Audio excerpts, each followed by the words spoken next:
Well, good morning, everybody. My wild child was in about 4 of those slides that you saw that. That's why everyone in the first row was snickering. They've seen that frog picture so many times. So sorry about that. You're going to see her again just one more time, and that's it for today. I have to tell you, it's an enormous ego boost for me to be able to tell people that I was the opening act for Richard Louv today.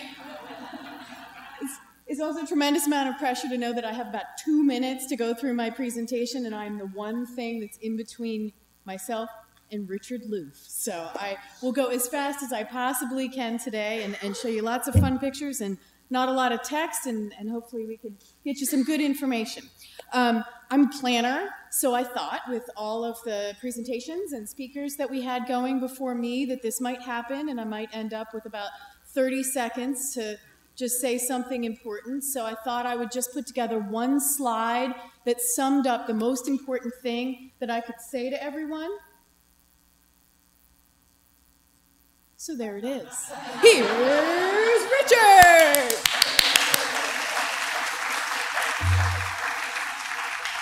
But since I have 2 minutes, I will go through some actual information for you, and then I'll say that all over again. So, as most of you know, you're familiar with No Child Left Inside. I see a number of familiar faces in here that are members of either the National Coalition or the Maryland Coalition, or both if you're a masochist. So there are 2 coalitions that do a tremendous amount of work in Maryland and beyond.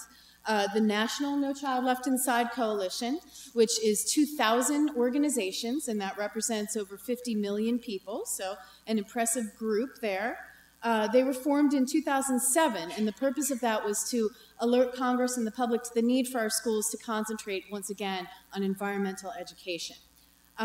Their main thrust for the past few years has been to support federal legislation to ensure that every student achieves basic environmental literacy, which Gary defined a few moments ago, and that is the the Federal No Child Left Inside Act. And what that would do is to amend the Elementary and Secondary Education Act, known as ESEA, or more popularly or unpopularly as the No Child Left Behind Act, to include EE for the first time.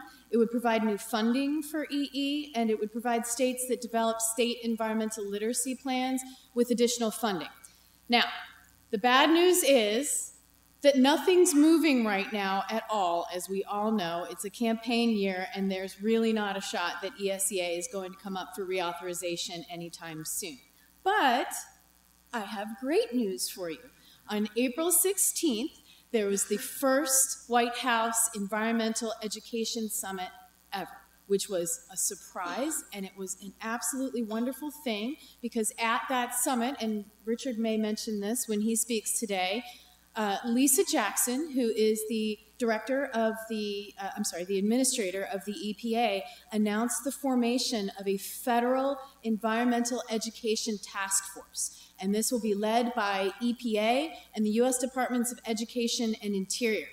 And that may seem familiar to you because it is very similar to the structure of the Maryland Partnership for Children and Nature, and that's not an accident. In Maryland, we have the Department of Education and the Department of Natural Resources that very successfully work together to do a number of things, including passing the environmental literacy graduation requirement. And so that is being modeled on a national level now, and that was fantastic news, along with some money. Money's always good to have, and we rarely see it in this field. So although we thought there wasn't going to be anything, there was an announcement that there will be $5 million in EPA funding for environmental education in next year's budget. So all of that is great news, and the National Coalition will continue to work on all of those things. So if you're interested in joining that, in just a minute or so, I will show you how you can get on that website and become a supportive member. But most importantly, right, the Maryland No Child Left Inside Coalition. We are 250 organizations strong. That represents about 635,000 people. That's still impressive. It's not 50 million or 5 million, but we're moving up in the world. It was formed in 2008 to support the efforts of the Maryland Partnership for Children and Nature, which we've heard about a number of times today, so I'm not going to go into that ad nauseum.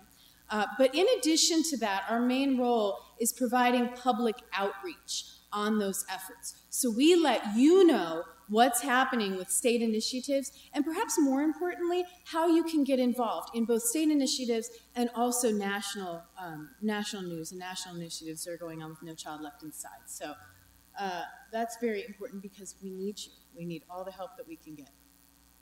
There she is. I'm sorry. I had no idea that there was going to be all these slides of her. But that's it, I think, for this presentation. The great news for Maryland No Child Left Inside is that, as you've heard, in 2011, we passed the first environmental literacy graduation requirement in the country, and that's big news. But it's pretty easy to pass a regulation, as Gary frequently says. The hard part comes after that, and that's providing the continued support to the school systems, to the teachers that are on the ground, and they're going to be making this happen. And I'm very pleased to say that with all of the partnerships that are going on and with tremendous support from MSCE, we are providing a great deal of support over the past few months and continuing into the next few years as well. So keep your eyes open for that. If you're panicked because now we're talking about the graduation requirement, please don't be, because you'll have a lot of hand-holding along the way. Sometimes it's not so easy being green. Anybody feel like this? Yeah? I know Britt feels like this. Yeah, I could have put any slide up here for this, and this was the one that really hit home with me.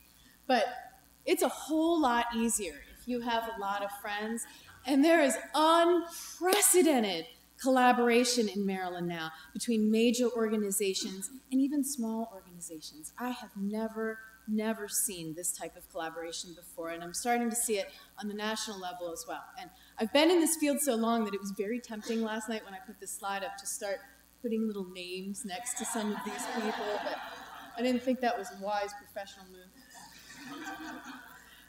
Just as a very quick, brief summary of what you've heard today, my job isn't to reiterate things, but to try to pull it all together into a neat package, wrap it up nicely, inspire you, and then send you off to listen to Richard and be inspired more than I could possibly ever do.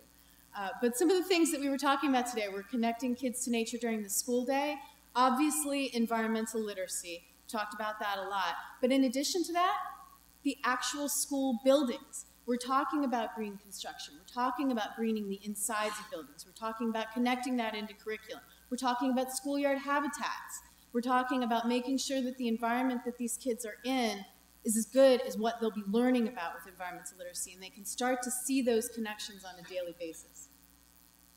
Connecting teachers to nature. That's a real teacher, the one here, maybe not so much on the other side. This doesn't just mean connecting teachers to environmental education, environmental literacy, and good professional development when they're already in schools, working with kids. I'm talking about before that, when they're in our colleges and in our universities, and we need to provide them with that environmental literacy training, familiarize them with environmental education, and perhaps most importantly, give them that comfort level before they get into the classroom so that they're more willing to take those kids outdoors and to really connect them to nature. Connecting kids to nature on public lands. Nita talked a lot about this today, about all the really exciting efforts that are going on in parks. ParkQuest is a wonderful program. I love the first-time camping program because it holds a lot of families back if they feel that they have to buy the equipment before they've even tried it. So a lot of great things going on there. And we're trying to connect underserved communities to nature as well, get them out on the rivers and into the parks and into the forests. Connecting kids to nature and communities. I can see Mary Hardcastle right there and Dr. Brown as well. And they are very important, and they'll be talking later on today about getting kids outside, getting them healthy, and connecting them not only to their communities, but connecting them to where their food comes from, helping them to garden themselves and to understand and appreciate that connection. So those are very important, and Britt talked a little bit about the partnership is a statewide effort trying to enhance those opportunities. And we'd like your input on that later on today, particularly being out here in a more rural area, letting us know what we can do on that front. Nature play spaces. This is something that's very close to my heart. Nita showed a couple of examples of these, and Britt also showed this. This is really important, getting kids back outside, but also making a comfortable gateway area for parents to be able to take their kids outside. Sometimes Parents send their kids outside to their backyard, and all that's there is grass and a couple of meatball shrubs. And they don't know what to tell the kids to do, and they're not sure where to bring them. So this is a really good, easy, cheap way to get kids outside and to start familiarizing them and their parents with nature. And as Britt showed, we have on the partnership website, we have a nature play spaces pattern book, which has a lot of information on how to do this. So go home and make these in your backyards and schools and institutions. Great news is what I like to call the greening, the re-greening of the United States. And I see this. I see this happening more and more. It was very subtle at first, and now on the news every day, I see this happening. And just looking at these gorgeous pictures that I've put up here, you can see. How many of you have felt pain this morning, maybe, coming here at the gas pump? Yeah? I was down in Annapolis 2 weeks ago, and I pulled up to the pump, and I thought that they had put the numbers on wrong because it said it was $4.05 for gas. So that has really driven home the energy connection there and what we need to do. The home, I feel like that sometimes in the summertime, that my entire house is plugged in, and maybe a lot of it is. Natives, you hear this a lot more. I've been doing this for years and years and years, and 10 years ago, you didn't hear anything about native plants. I had explained over and over again to people what those were. You're seeing those used a lot more, and it saves money because people are putting these in their backyards to do something intrinsically good, but also to save money and resources as well. And this is perhaps the most important one right here. I honestly found this on the web, and I don't know if you can read it, but it says, have PhD, finish 3 postdocs, publish 6 papers, will work for food. Now, that is not a commentary on our economic downfall right now, but it's a window into what's happening in the future, that we need to give kids, we need to give the next generation the job skills that they need to compete in an increasingly green economy. And a lot of the things that you have heard about today are forming that infrastructure to prepare them for just that. So, we need your help. We're not here to preach at you today and tell you about all the great things that we're doing and then walk out the door. We want you involved. We want you to know what's happening. We want your ideas about how we can be doing this better. We want you involved in any way possible. And perhaps the most important way that you can get involved is by reaching outside the choir. Now, by outside the choir, let me give you an example, because I have the benefit of having Richard here. My sister-in-law plays for the National Symphony Orchestra, never has a hair out of place. She's a wonderful, wonderful person, not really that outdoorsy. She came home about 1.5 years ago so excited because she had found Last Child in the Woods. And she wanted to read it, she wanted to share it with her friends, she was just so excited about the whole concept. So reaching out to those people is the most important thing that we can be doing. We can't just keep talking to each other and saying, green is great, nature's wonderful, you gotta take your kids outside. Clearly a lot of us are taking our kids outside. I'm clearly taking my kid outside a lot. We've got to reach out to the moms and the dads that keep their kids remarkably clean. They don't want a speck of dirt on them. We've got to get to the kids and families that are sitting in front of the screens, as I'm sure Richard's going to talk about and has in the past. And I love this shot here because it looks like they made a marginal effort to bring nature inside the home. They've got the plant in the corner. The rug looks like grass. Parents are like, okay, we've done enough. I did not paint these trees, I swear. I found them behind my daughter's school, of all places. But this is what we want to address. Parents aren't taking their kids outside because they feel like they don't have the knowledge that they need to tell them what that flower is, or to explain, what that animal is, or even to tell them where to go. And it's dangerous. Richard's talked about this a lot in his talks and also in his books, about how there's this perception that if you let them outside, even just a couple feet unsupervised, that somebody's going to whisk them away. And we need to really get past that.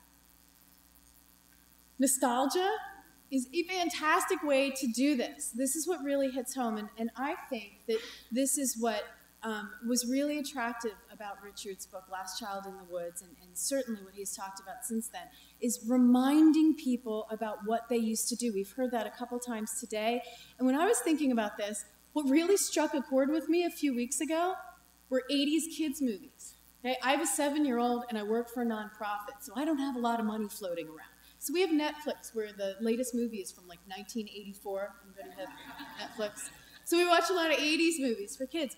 And it struck me that what's in these movies about all the kids that are, oh, they're always outside. They're always riding their bikes and they're exploring caves and, they're running through forests and they're always with these big gangs of dirty, excited kids. That is so foreign to kids today. And that's such a commentary on where we are. I want my kid to have this. This is perhaps the one that drove it home the most. And this is pretty appropriate today after Corinne's presentation because apparently that's the supermoon. New. Very appropriate today. But I swear in this movie, those kids were outside all the time. They were riding their bikes for hours on end, it seemed. And their mother was fine with just shoving them out the door. Maybe they came home at night, maybe they didn't. So I would really like to see that type of culture come back. We really, really want to see real behavior change. That's really what this is all about. That's what the partnership is about. That's what the coalition is about. And that's what Richard is all about. Sharing this message, reaching outside the choir, and making sure that we get the people that aren't already outside, and they've got to drag kids along with them. So, thank you very much for your time today. And these are the two websites that if you're interested in joining the coalitions or learning more about them, the National Coalition obviously is on top, and we're Maryland NCLI at the bottom. There's a page on both of those where you can join, and I will send you information, but not too often, just to keep you apprised of opportunities and all the fun stuff that's going on across the state. So, without further ado, here's Richard!